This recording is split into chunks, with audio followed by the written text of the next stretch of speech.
All right, good afternoon, gang. This is the Fantasy Sports Boss, and I'm about to present to you guys my very early top 25 quarterbacks for fantasy football 2024.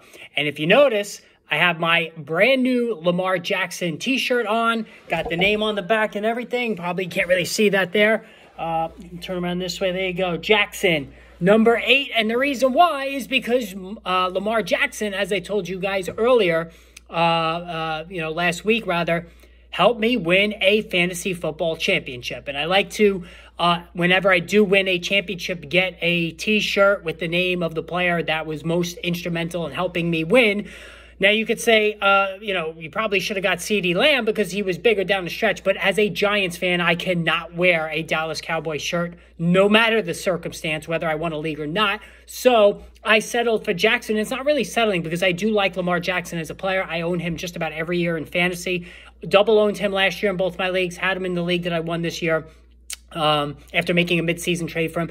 And you know what? I would love to have him next season as well. And I was looking at putting together the list for 2024, and we'll work backwards, and then we'll get up to number 1. Number 25, right now I have Derek Carr at 25. So Derek Carr, had a really good finish with New Orleans. This is generally where he's been throughout his career because he's not a runner. He's never had the best numbers, and I think he's always been in that 17 to 25 range, and that's not going to change going forward. 24, Geno Smith took a step back this year. Even though real life football, he played well, fantasy football not as well. The numbers just didn't flow as much as they did the year before when he was arguably the value play of the year at the quarterback position. And, the receivers are good. He's got 3 good receivers there, although Tyler Lockett may not be back with the team, for 2024. But I have Geno Smith. Nobody's going to be actively drafting him, so he's probably going to be there on the waiver wire at the end of your draft in single quarterback leagues.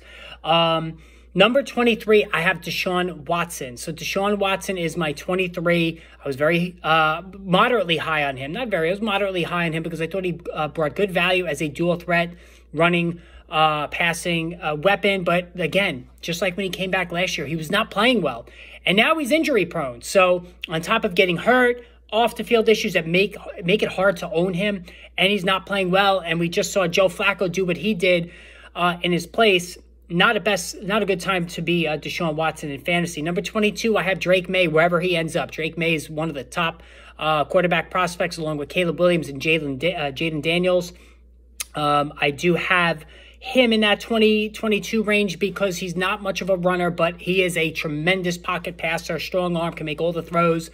He's going to be a good one. Number 21, I have Matthew Stafford. I will not be owning any shares of him, even in super flex leagues. There's just no upside anymore, even though he had a solid season taking the Rams back to the playoffs. Number 20, Baker Mayfield. It's probably harsh because, he finished through week 17, which is really the games that count, since a lot of teams take off week 18, finished as a top 12 fantasy football quarterback. But again, you're buying very high on him, and he still doesn't, he's not a runner. So I think at 20, we don't even know if he's going to re-sign with Tampa Bay. I think that's a good spot for him there. And then Russell Wilson at number 19. Depending where he ends up, he had a really solid season, even though with all the bullshit that he had to deal with Sean Payton, that disgraceful benching at the end of the season. They just did him completely wrong. He rounds out tier 5 for me. Now, tier 4, number 18, Tua Tagovailoa. These guys, if things really break down in the draft in a single quarterback league and I just didn't get anybody I wanted, I would have to settle for one of these guys. Hopefully not. But Tua at 18.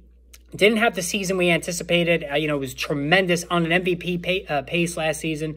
The numbers just didn't flow this year, even though he had 2 of the best receivers in the game, an all-world season from Tyreek Hill. Just the touchdowns weren't there, and since he's not a runner, he needs at least 2 touchdowns a game to be competitive. I have Jaden Daniels as the 17 quarterback, the LSU rookie, where depending on where he ends up, he's going to be another one of these dual threat in the mold of Justin Fields, Anthony Richardson. He's going to be the next guy that's going to have that profile. So in a single quarterback league, he'd be a really good backup to have with upside. Number 16, Kirk Cousins. Is he going to be back with Minnesota? We don't know. I think he should be. Say what you want about him, the way he performs in primetime, all that stuff. Kirk Cousins has been a really good quarterback in this league for a very long time. Doesn't get the appreciation he deserves. And in fantasy, he's been rock solid. Like, he's been just outside the top 12 almost on a yearly basis. And number 15, to round out tier 4, Caleb Williams, the number 1 pick, wherever he, probably going to be Chicago. They should draft him and not keep Justin Fields. But Caleb Williams, who can run it, throw it, good accuracy, everything. He's the top guy, one of the best quarterback prospects since Andrew Luck. Tier 3, number 14. And here's the thing. Tier 3 looks really interesting to me. So if you... I'll talk about my strategy at the end. So tier 3, Kyler Murray at 14. He's come back and has played well. He looks like the old Kyler Murray. A lot of garbage time points has been a hallmark of Kyler Murray's career. True, 2023 as well. He's going to be back with Arizona, it looks like, and I'm intrigued. And he's going to be the cheaper as he's ever been. Number 13, Trevor Lawrence. He's dropped. Listen, I was a huge Lawrence fan coming into the season. It just did not happen. It was probably the most disappointing quarterback in fantasy this year because of all the weapons: Evan Ingram, Christian Kirk, Calvin Ridley, Zay Jones, Travis Etienne out of the backfield. Like, he had it all, but the numbers just weren't there. I don't understand what it is. He's got all the talent. I still believe in him as a prospect, but I'm a little shaken. Number 12, I have Brock Purdy. You probably say, well, Brock Purdy, he's the top 6, 7, 8 guy. Why do you have him so low? He doesn't run, all right? I want a guy that runs. Now, I know I did a video about how the need for dual threat quarterbacks maybe not as great as we assumed, since we had so many pocket passers finish in the top 12, Jared Goff, Baker Mayfield, Tua Tagovailoa. Like, a lot of non-running quarterbacks finished as top 12 fantasy football quarterbacks. So, yes, that's true, but I still want to lean that way. And Brock Purdy, as great of a season as he had, and was the front runner for the MVP until he ran into the Baltimore Ravens, I'm probably still going to fade him. Number 11, Jordan Love. The arrow is pointing squarely up. He could make another jump this season. Multiple touchdown passes in almost every game down the stretch of 2023. Looks really poised now. Accuracy still not great, but he looks like Josh Allen. He could run, a little bit. Very strong arm. He's capable of a lot more on the ground, but they haven't unleashed him. And this is a exciting young team with a lot of young offensive weapons. Christian Watson, Jaden Reed, Romeo Doubs. Like, they have the 2 tight ends, Tucker Kraft and Luke Musgrave. They have a lot of young players. This team is on the rise, and Jordan Love looks really, he's got another layer to reach. So if you wait a little bit on drafting your quarterback, this is the guy to target. Anthony Richardson, number 10. He's got to prove he could stay on the field. As breathtaking of a talent as he is, and he looks like a better Justin Fields, took the league by storm right out of the gate, he couldn't stay on the field, just could not do it. And with his habit of running, that is a major concern. So if you invest in Anthony Richardson next season, you have to get a top backup as well. I don't like having that pressure in the draft, so I probably will fade Richardson unless he falls. But he's at 10. Number 9, rounding out tier 3, is Justin Fields. I caught lightning in a bottle with him in 2022 in both of my leagues as my Lamar Jackson backup. When Jackson got hurt, Fields did amazing things.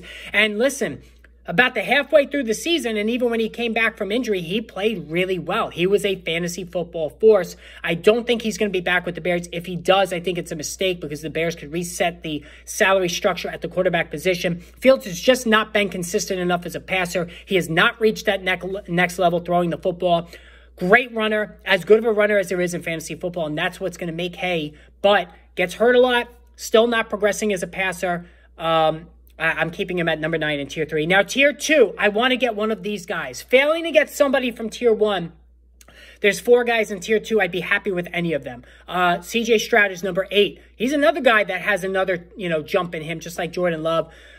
Unbelievable rookie performance. He had that concussion that cost him a couple of games, but CJ Stroud was incredible. This is another team with a lot of young talent, Nico Collins and Tank Dell. They still have, a very good receiving tight end in Dalton Schultz. This is a very, very interesting player to me in terms of fantasy football going forward, and he's also capable of running more. Justin Herbert, number 7. I think Justin Herbert is going to be a screaming value.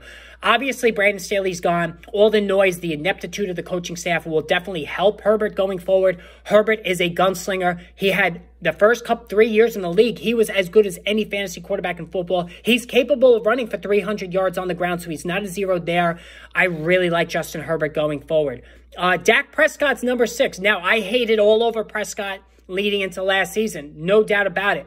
It wasn't until Mike McCarthy took the reins off, abandoned his run-heavy ways, that Prescott thrived, and Prescott showed he could still do it. But he's aging. He's not much of a runner anymore. You know, is he going to be able to do this back-to-back seasons? I don't know. I don't like paying the freight on a player coming off a monster season. So Prescott, probably not going to own much of him. And then Joe Burrow, number 5. Listen, 2 injuries, 2 of the last 3 years. He's had injuries 2 of the last 3 years. Unbelievable talent, top-tier guy when he's healthy. There's no question about that. And now Tier 1. Lamar Jackson is in Tier 1. I know he had some inconsistencies in the middle of the season. Gus Edwards was siphoning off a ton of looks around the goal line. That is annoying, but look at the finish. I mean, my God, the last 3 weeks of the season, he was unbelievable. And, of course, 40-plus points in the championship week. And this offense is perfect for him. He's got now weapons all over the field. He's got 2 tight ends in Likely and Andrews. Would you both stay? I don't know. They got to bring back Odell. They have Zay Flowers, who looks like he's going to be a star. This team has the receivers now to further unleash Jackson. And number 3, Pat Mahomes. Was a victim of not having weapons. That's as simple as that. Ray Rice took a little longer to develop than we'd like. Travis Kelce is aging. They do need to bring in weapons, so I have him firmly behind number 2, Jalen Hurts, who, again, the change in offensive coordinator was a detriment to him. He's a turnover every game in 2023. That has to be fixed, but the touchdowns were there on the ground, the tush-push, all that stuff, and he still carved up defenses a fairly high rate. Number 1, Josh Allen. He's been number 1 for 5 years now. No reason to get off the bandwagon. I know they're going to have Brady as the offensive coordinator. Joe Brady's the offensive coordinator for a full season, and it was quite run-heavy when he took over, but Allen is still the guy. And he's, until proven otherwise, number 1. Now, my strategy, unlike past years, now 2023, I was back in drafting aggressively quarterbacks, whereas for years and years and years, it was all about value. I took Josh Allen in the 3rd round in one league. I took Jalen Hurts in the 3rd round in the league that I won. I eventually traded him for Lamar Jackson. I'm willing to use a 3rd round pick on a quarterback again. I'm going to go wide receiver, 3rd round. I'm willing to take Allen, Hurts, Mahomes, because I think Mahomes will be fine, and Jackson. I'll take any of those 4 guys in that order. Failing to do that, I really like Herbert in Tier 2. I almost like him. I think Burrow is going to be a little overpriced. Prescott, I think, is going to be overpriced because of last season. I like the value Herbert brings in that tier. And then failing to get Herbert, Tier 3, Kyler Murray is screaming out as a value to me as well. Even though it's garbage time points, they still count, so I like Murray a lot. And then at a Tier 4, I'm fine getting Caleb Williams as a backup in a single quarterback league. Jaden Daniels, same thing. Drake May. That you draft these rookies in single quarterback leagues because of the upside they bring to the backup as a backup. So that's how I would handle it. I'm either going to get one of those top 4 guys, Justin Herbert in Tier 2, maybe C.J. Stroud, and then Tier 3. I'm really liking Jordan Love. I'm really liking Kyle. I forgot to mention Jordan Love. I really like Jordan Love, Tier 3, and Kyler Murray. And here's the thing. In single quarterback leagues, you only need 12 starters, right? It goes 14 deep. It goes Josh Allen at 1 all the way to Kyler Murray at 14. So there's 2 extra guys. I have Lawrence at 13 and Murray at 14.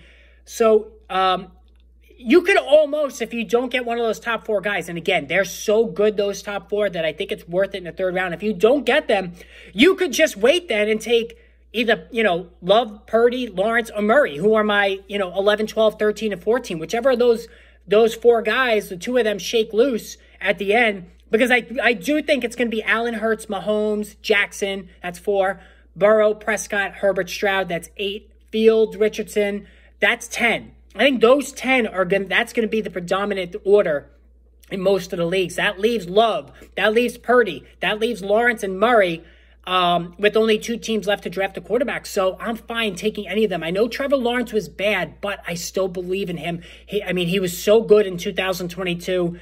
Maybe they just need a different voice offensively. I'm willing to give him a mulligan. And you know what? You could always draft Lawrence and Murray, right? And then just flip-flop between the 2 of them. That could work as well. Guys, let me know what you think.